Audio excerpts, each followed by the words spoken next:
Dieu nous appelle pour faire l'Église. Dieu nous appelle pour faire l'Église. Sa parole est l'évangile pour ce monde cœur ouvert. Nous sommes son peuple, parole de joie. Nous sommes son peuple, parole de joie.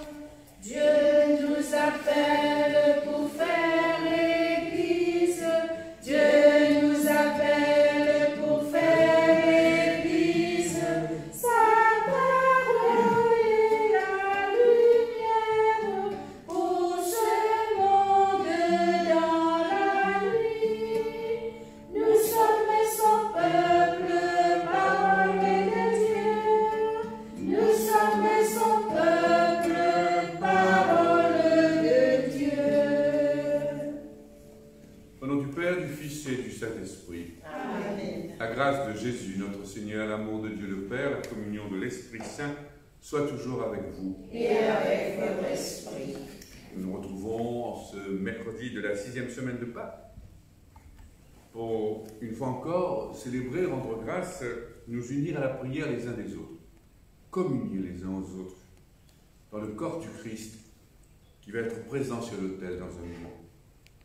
Parce que nous sommes tous ici rassemblés, nous sommes le corps du Christ ressuscité, habité par la grâce et comptant sur la compassion et le pardon de notre Dieu, nous qui sommes pécheurs. Alors, en communion avec tous ceux qui prient avec nous ce soir, toujours grâce à vous qui êtes rassemblés ici, qui nous accueillez, et puis aussi grâce à tous les réseaux sociaux qui permettent cette communion, nous allons prier spécialement pour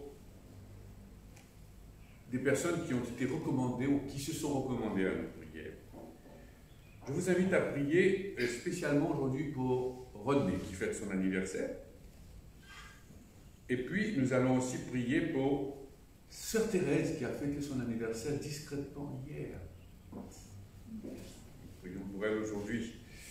Et puis nous allons aussi penser spécialement à des personnes qui nous ont quittés, qui nous sont chères. Je pense en particulier à Marceline Naina, qui est morte à 93 ans à Melbourne, et dont les membres de la famille sont ici, qui sont très touchés par ce départ, par ce deuil. Et puis nous allons aussi prier pour Daisy, qui est morte le 19 mai. Et aussi, nous allons prier pour le père Nicolas, chez les Jésuites, un ancien supérieur général qui est mort aujourd'hui. Et nous pensons à tous nos frères jésuites qui sont nos voisins. Et avec qui nous prions ce soir, pensant à ce moment qu'ils sont en train de vivre. Donc le père Nicolas, ancien responsable de la communauté des Jésuites. Et puis nous prions pour tous ceux qui nous ont demandé de prier pour eux, tous ceux qui sont en communion avec nous. Et nous nous recommandons à la miséricorde et au pardon de notre Dieu. Seigneur Jésus, envoyé par le Père pour guérir et sauver les hommes, prends pitié de nous.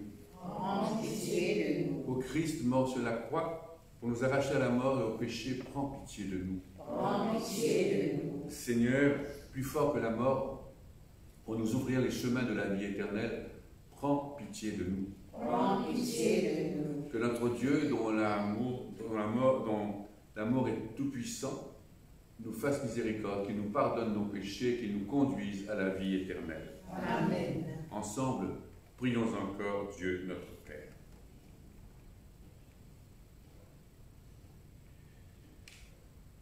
Puisque nous célébrons dans la foi, Seigneur, la résurrection de ton Fils bien-aimé, fais-nous partager la joie de tous les saints, quand il apparaîtra sur les nuées du ciel, par Jésus-Christ, ton Fils bien-aimé, qui vit avec toi et avec nous, Dieu, pour les siècles des siècles. Amen.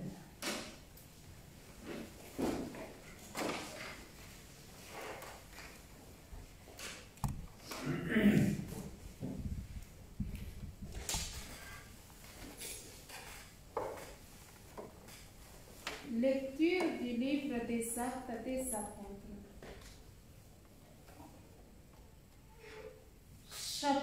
17, versets 15 et 22 à 18. En ce jour-là, ceux qui escortaient Paul les conduisirent jusqu'à Athènes.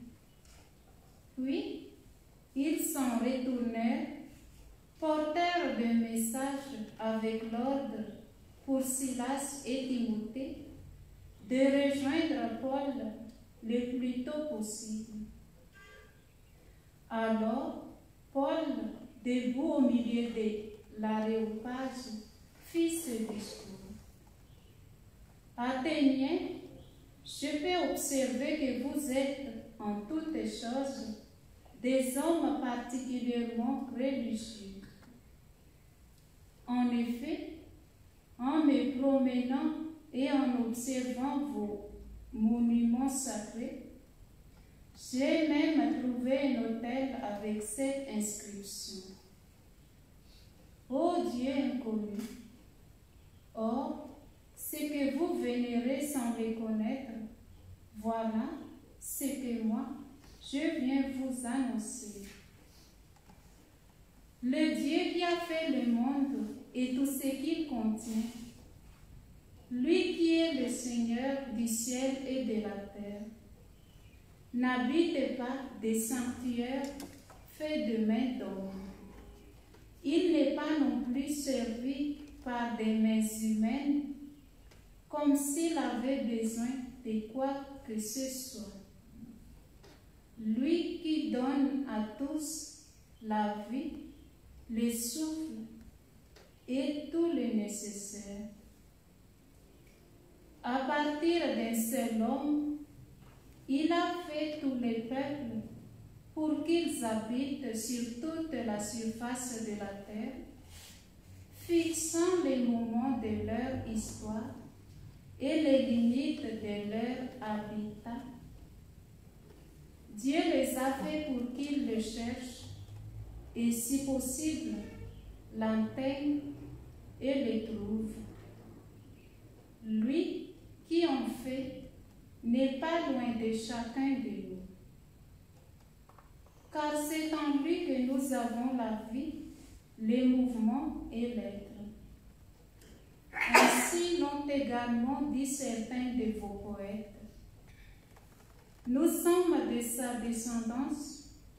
Si donc nous sommes de la descendance de Dieu, nous ne devons pas penser que la divinité est pareille à une statue d'or, d'argent ou de pierre sculptée par l'art et l'imagination de l'homme.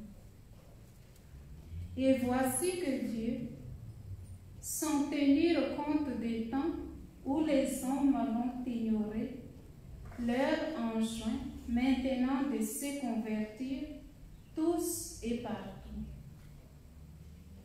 En effet, il a fixé le jour où il va juger la terre avec justice par un homme qu'il a établi pour cela, quand il a accrédité auprès de tous en le ressuscitant d'entre les morts.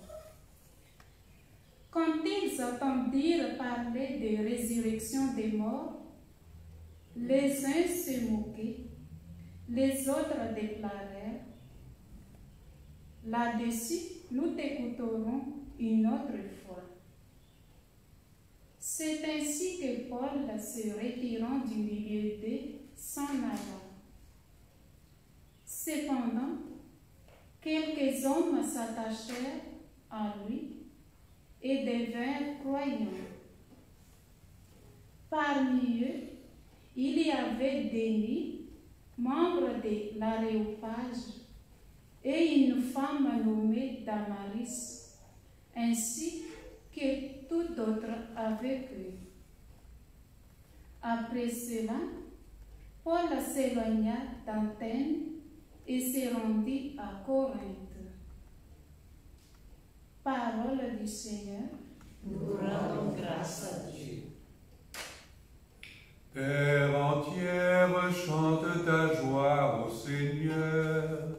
Alléluia, Alléluia.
joie au Seigneur. Alléluia, Alléluia.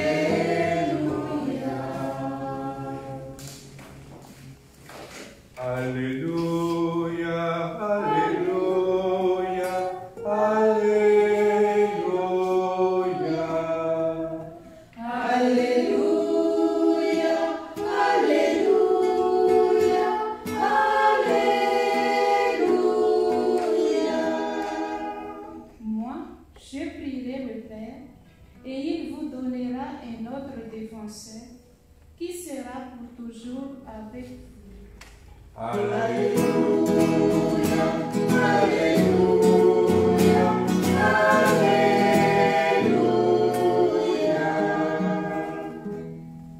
Le Seigneur soit avec vous. Et avec votre esprit. Évangile de Jésus-Christ selon saint Jean au chapitre 16. Gloire à toi, Seigneur. En ce temps-là, Jésus disait à ses disciples, « J'ai encore beaucoup de choses à vous dire, mais pour l'instant, vous ne pouvez pas les porter. Quand il viendra, lui, l'Esprit de vérité, il vous conduira dans la vérité tout entière.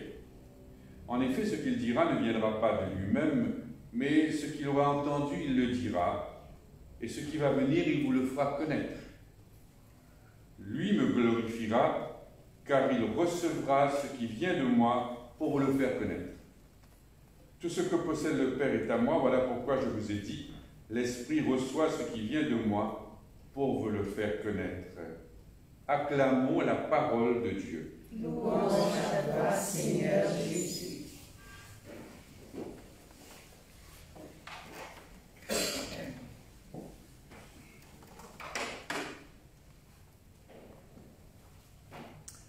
Je voudrais revenir quelques instants avec vous ce soir sur cet événement marquant de la naissance, des origines de l'Église, l'incident de Paul à Athènes.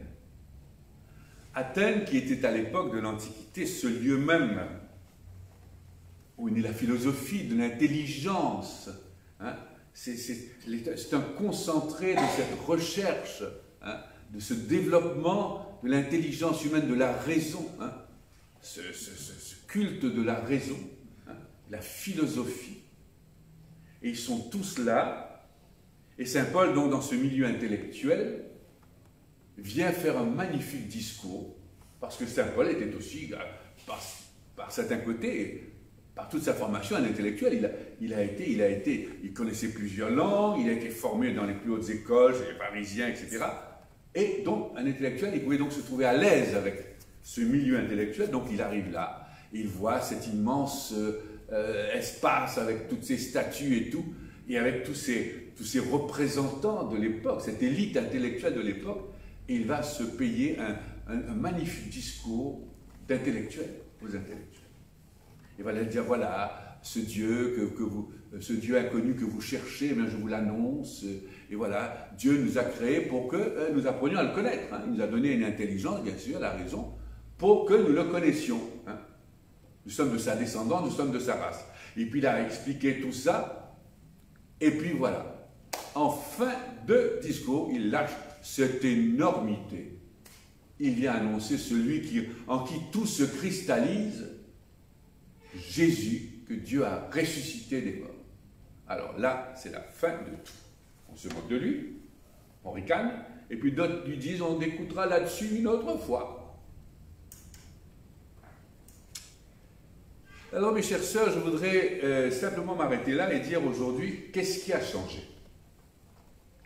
Qu'est-ce qui a changé? Je crois que nous sommes là au cœur, au nœud même de notre foi. Nous savons bien aujourd'hui. Je relisais récemment les sondages sur certains sondages dans d'autres pays. On peut aussi essayer de le faire à l'île Maurice.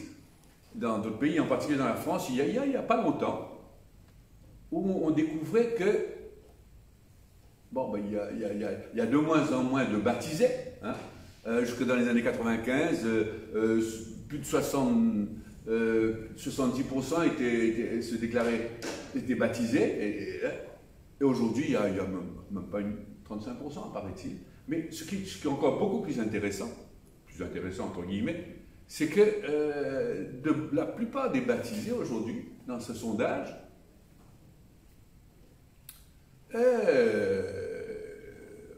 la moitié ont du mal à croire que Jésus est ressuscité. Autour de la moitié de baptisés. Et puis alors, on nous dit qu'il y a autour de 10% seulement qui croient à la résurrection des corps. Que nous allons ressusciter, comme il est dit dans notre credo. La résurrection pose un grave problème. Alors de plus en plus, bien sûr, en Europe en particulier, on est très attiré par l'idée de la réincarnation. Ça rentre plus dans les mœurs. C'est peut-être, est-ce que c'est plus facile à accepter? Mais toujours est-il que la question de la résurrection, et même la résurrection du Christ, au cœur des baptisés, et Saint Paul le dit bien, il le montre bien. Alors c'est très intéressant ce qui se passe avec Saint Paul. Là, il tape sur un os, et tous ces intellectuels se mettent à ricaner, à se moquer de lui. Les gens t'écoutera là-dessus une autre fois. Si bien que le brave Paul, qui a fait un magnifique discours aux intellectuels de l'époque, comme nous voudrions bien essayer de faire désespérément aujourd'hui aux intellectuels du monde moderne, parce qu'en plus de ça, nous, depuis 2000 ans, on a fait d'énormes progrès sur le plan de la recherche scientifique et autres, et aujourd'hui, parler de résurrection, je ne suis pas sûr, même aujourd'hui, hein, il faudrait peut-être faire un sondage parmi les chrétiens aujourd'hui, ce mot de résurrection, qu'est-ce que ça veut dire? Qu'est-ce que ça recouvre? Aujourd'hui. Alors Saint Paul, lui, je crois qu'il a compris. Parce qu'on nous dit dans ce passage, ce qui est très intéressant, après cette déconvenue, cette entrée en matière qui se termine en eau de boudin, comme on dit en français, qui se termine mal, eh ben, il va quitter Athènes et il va aller à Corinthe, nous dit-on à la fin de ce passage. Et là, à Corinthe, quand on lit le texte de la lettre de Saint Paul aux Corinthiens, il dit ceci. C'est un texte que moi je prends très souvent dans les funérailles. C'est un texte magnifique en disant: comment certains d'entre vous peuvent-ils dire que le Christ n'est pas ressuscité d'entre les morts? Eh bien, si le Christ n'est pas ressuscité d'entre les morts, notre foi est vide. C'est le néant. Hein? Nous sommes les plus à plaindre de tous les hommes. Parce que notre foi ne repose sur rien. Tout est néant. Alors, si le Christ n'est pas ressuscité, nous non plus. Et donc, tout ça, c'est vide, tout ça, c'est de la foutaise. Et mes sœurs, je suis désolé, si le Christ n'est pas ressuscité d'entre les morts, eh bien, nous sommes les gardiens d'un musée du souvenir. C'est magnifique ce que nous faisons. C'est bouleversant, c'est nostalgique d'être gardien du musée du souvenir. Hein? Je ne sais pas comment vous vous sentez, vous, par rapport à ça. Moi, personnellement, je n'ai pas l'impression, quand je célèbre la messe, enfin, depuis 50 ans, je vais avoir bientôt 50 ans de sacerdoce, je ne me suis pas simplement entretenu pour être un bon gardien d'un musée du souvenir, d'un monument aux morts, comme on en a dans beaucoup de pays, même chez nous, en face du Collège Royal, le monument aux morts de la guerre, hein, le monument du souvenir. Alors, on n'est là que des... Hein, non. Alors, c'est là, je ne dis pas que c'est plus facile aujourd'hui, mais je crois que c'est là que se trouve le cœur de notre foi. Et pour beaucoup de gens, le christianisme est une question, quand on a éliminé tout ça et qu'on n'est pas en contact avec le Christ ressuscité, bien sûr, qu'est-ce qui reste? Il reste une série de rites qui sont des rites de souvenirs, que certains ne pratiqueront plus, ne voudront plus. Moi, je connais beaucoup de jeunes qui ne veulent plus aller dans les anniversaires des grands-pères et des grands-mères et des vieilles tantes parce que ça ne leur dit plus rien, ça leur casse les pieds. Ils ont des choses plus intéressantes à faire, et comme je les comprends. Ou alors, on a des valeurs. On a des valeurs qu'on va... Alors, c'est une liste de valeurs, ou de valeurs morales, ou une liste de règlements et de disciplines pour nous donner une bonne conduite. Alors, le Christ serait mort et aurait fait tout ça simplement pour nous apprendre à bien vivre, à avoir des principes de bonne conduite. Mais ça, comme ils ont raison, les philosophes de l'époque, les Athéniens, mais ils le savaient avant Saint Paul, avant Jésus. Ils avaient des règles de bonne conduite. La philosophie, c'était justement pour apprendre à vivre sur Terre. Ils n'avaient pas besoin de rien en rajouter d'autres, ils avaient déjà leur propre référence.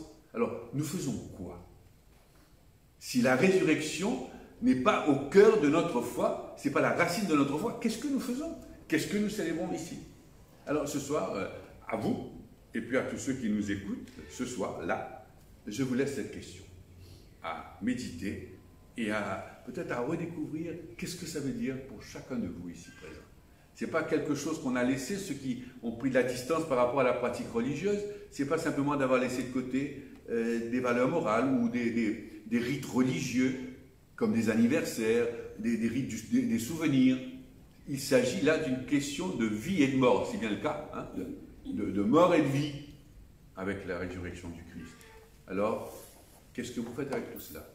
Que le Seigneur, que l'Esprit du Seigneur, que le Seigneur va nous donner dans quelques jours, puisqu'il nous dit, demain nous parlons de l'ascension, et puis je ne vous laisse pas seul. L'Esprit continue de travailler en nous. Alors, laissons l'Esprit ce soir, une fois encore, travailler en nous, pour accueillir cet énorme mystère qui nous travaille depuis des siècles. Et Saint Paul le montre bien aujourd'hui dans les Actes des Apôtres.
Prions ensemble au moment d'offrir le sacrifice de toute l'Église. Pour la gloire de Dieu et le salut du monde. Père très bon, dans l'admirable échange de ce sacrifice eucharistique, tu nous fais participer à ta propre nature divine. Puisque nous avons connaissance de ta vérité, accorde-nous de lui être fidèles par toute notre vie. En Jésus-Christ, mort et ressuscité plus fort que la mort, qui est vivant avec toi et l'Esprit Saint, Dieu pour les siècles des siècles. Amen. Le Seigneur soit avec vous. Et avec votre esprit. Élevons notre cœur. Nous nous vers le Seigneur. Rendons grâce au Seigneur notre Dieu. Cela est juste et bon. Oui, vraiment, il est juste, il est bon de te glorifier, Seigneur, en tout temps, mais plus encore en ce jour où le Christ, notre Pâque, a été immolé. Lui qui ne cesse de s'offrir pour nous dans cette Eucharistie et qui reste éternellement notre défenseur auprès de toi. Immolé, il a vaincu la mort, mis à mort, il est toujours vivant. Et c'est pourquoi le peuple des baptisés, rayonnant de la joie pascale, exulte par toute la terre, tandis que les anges dans le ciel chantent sans fin l'hymne de ta gloire en disant tous ensemble et d'une seule voix. C'est le Très-Haut, C'est le vivant, c'est le Seigneur de l'univers. C'est le Très-Haut, c'est le vivant, c'est le Seigneur de l'univers. Gloire à toi, dans le ciel et sur la terre. Gloire à toi, Hosanna notre Dieu. Saint le Très-Haut, Saint le vivant, Saint le Seigneur de l'univers. Saint le Très-Haut, Saint le vivant, Saint le Seigneur de l'univers.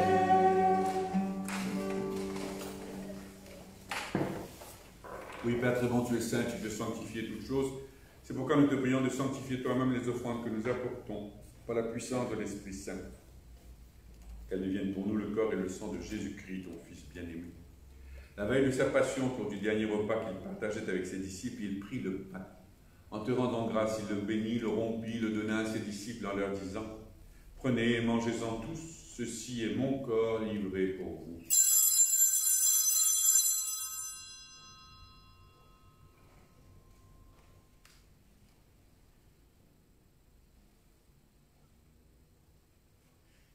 De même, à la fin du repas, il prit la coupe remplie de vin, de nouveau il rendit grâce. Il la donna à ses disciples en disant, prenez et buvez-en tous, car ceci est la coupe de mon sang, le sang de l'alliance nouvelle et éternelle, qui sera versé pour vous et pour la multitude en rémission des péchés. Vous ferez cela en mémoire de moi.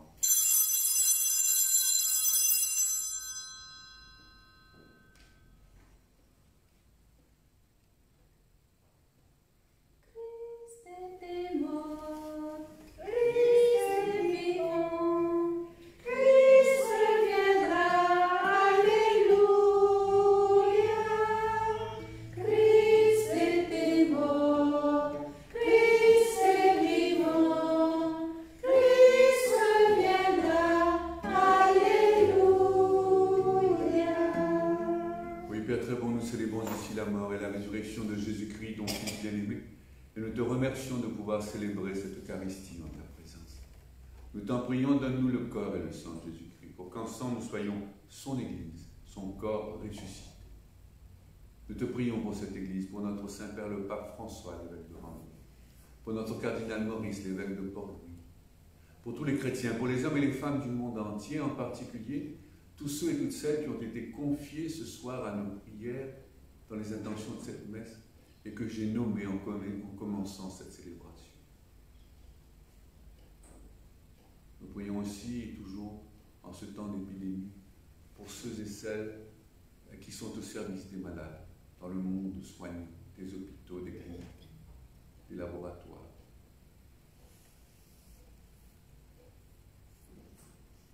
Nous te prions aussi pour ceux et celles qui ont quitté cette terre, victimes de la pandémie ou d'autres qui sont morts de manière différente et qui ont gardé espoir dans la résurrection. Oui, Seigneur, reçois-les dans ta lumière auprès de toi, la lumière de la résurrection. Reçois-les dans cette fête que tu nous prépares, avec la Vierge Marie, la bienheureuse Mère de Dieu et notre Mère à tous, avec Saint Joseph son époux, avec les apôtres et les saints qui ont vécu dans ton amitié, par Jésus-Christ, ton Fils bien-aimé. Par lui, avec lui et en lui, à toi, Dieu, le Père Tout-Puissant, dans l'unité du Saint-Esprit, tout honneur et toute gloire pour les siècles des siècles. Amen. Comme les enfants d'un même Père, rassemblés dans un même esprit, autour de la table du partage, avec les paroles mêmes de la prière de Jésus, ce soir nous pouvons dire « Notre Père, qui es aux cieux, que ton nom soit sanctifié, que ton règne vienne, que ta volonté soit faite sur la terre comme au ciel. Donne-nous aujourd'hui notre pain de ce jour.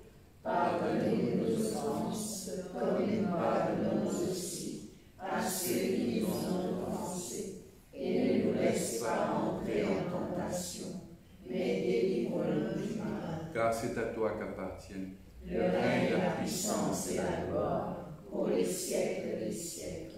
Oui, Père, délivre-nous de tout mal, du mal que nous subissons, du mal que souvent nous provoquons nous-mêmes, du mal qui toujours nous arrête, nous divise, nous amène à douter de toi, de ta bonté, de ta présence au milieu de nous. Renouvelle nos cœurs dans l'Esprit Saint, que cet Esprit Saint soit la source même de cette unité que nous ne savons plus refaire entre nous dans l'Église, de cette paix que nous ne savons pas bâtir par nous-mêmes, mais que Jésus-Christ ressuscité nous a promise. Cette paix qui nous réconcilie avec nous-mêmes, avec nos frères et nos sœurs séparés, et avec toi, Dieu notre Père. Cette paix que seuls connaissent tous ceux et toutes celles qui savent aimer, non pas avec un cœur arrogant et fier, mais avec un cœur de pauvre, un cœur de mendiant, un cœur de serviteur. Comme Jésus lui-même nous a aimés, comme il nous aime encore à chaque Eucharistie, comme il nous aime spécialement rassemblés ce soir autour de cet autel. Oui, Seigneur Jésus, ne regarde pas nos péchés, regarde la foi de ton Église, regarde ton amour pour cette Église.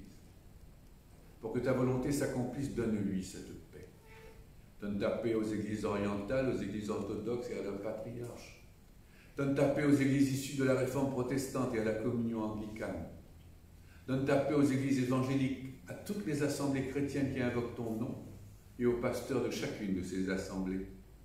Mets fin à notre division et conduis-nous pas à pas vers l'unité parfaite de nos diversités enfin réconciliées en toi-même qui t'es fait serviteur, qui t'es abaissé jusqu'à mourir sur une croix et qui est ressuscité plus fort que la mort pour nous garder dans l'unité d'une même Église, d'une même famille, d'un même amour pour les siècles des siècles. Amen. Que la paix du Seigneur soit toujours avec vous. Et avec votre esprit. Frères et sœurs, dans l'amour du Christ, vivons en paix les uns avec les autres. Paix.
Le moment est venu de prier avec ceux et celles qui ne peuvent pas vivre, participer à ce partage sacramentel, mais qui désirent profondément cette communion spirituelle. Seigneur, en union avec les prêtres de chaque église, de chaque autel de ton église, où ton corps et ton sang très saint sont offerts, Je veux t'offrir des louanges et des actions de grâce. Je t'offre mon âme et mon corps avec le désir ardent d'être toujours unis à toi. Comme je ne peux pas te recevoir sacramentellement, je te demande de venir spirituellement dans mon cœur.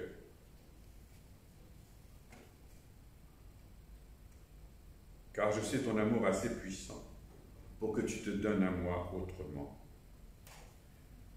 Seigneur, mon cœur te désire ardemment. Viens en moi, viens maintenant et jusque dans les siècles des siècles. Amen.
À l'invitation que notre évêque adresse à tout le diocèse de Port-Louis, en communion avec l'Église qui est à l'île Maurice, nous redisons ce soir, en ce temps de pandémie, cette prière de consécration.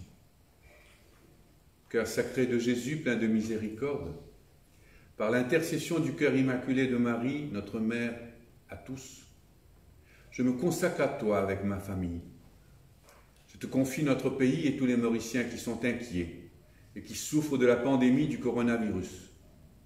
Protège-nous, apaise-nous par ta présence fidèle à nos côtés.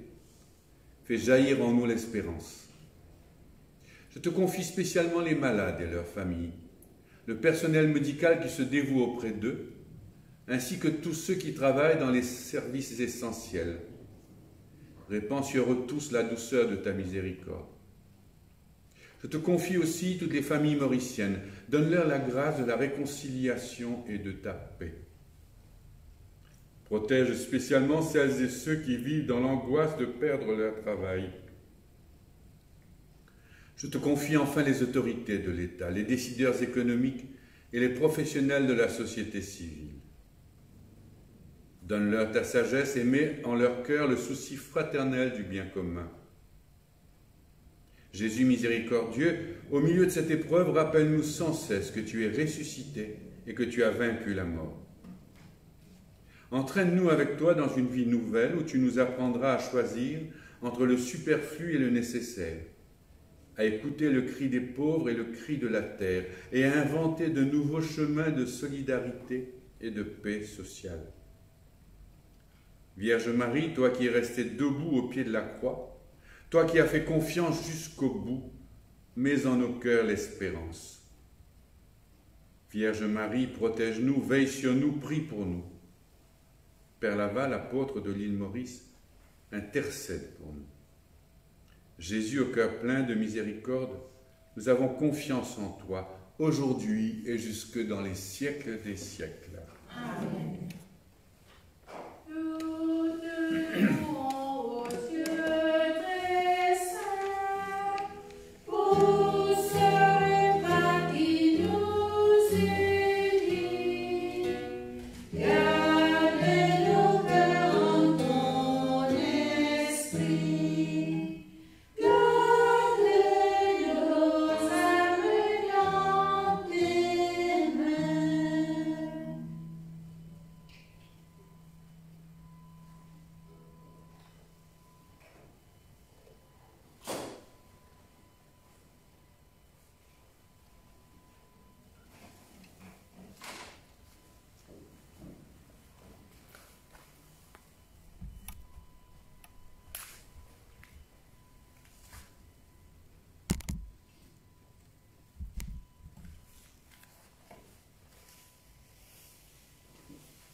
La fin de cette célébration, avant de nous séparer, rassemblons une fois encore notre prière.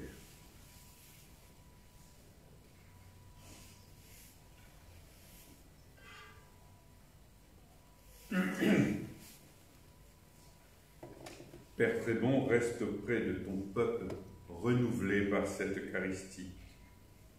Car sans toi, notre vie tombe en ruine.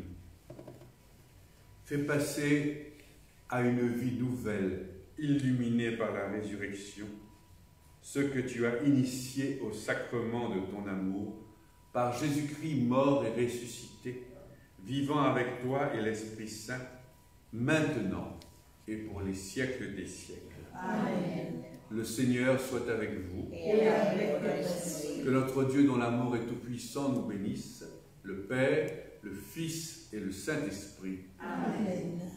Allez tous dans la paix et dans la joie du Christ. Alléluia, alléluia. Nous rendons grâce à Dieu. Alléluia, alléluia. Nous arrivons à la fin de cette célébration. Merci encore une fois, mes sœurs, pour votre hospitalité. Je vous rappelle que demain, jeudi, nous allons nous retrouver. Maurice ne fait pas partie de ces pays où le jeudi de l'Ascension est un jour de congé public, un jour férié. Donc, le diocèse a opté pour le dimanche, la célébration de l'Ascension le dimanche. Donc, demain, nous allons célébrer la messe du jeudi de la 6e semaine de Pâques.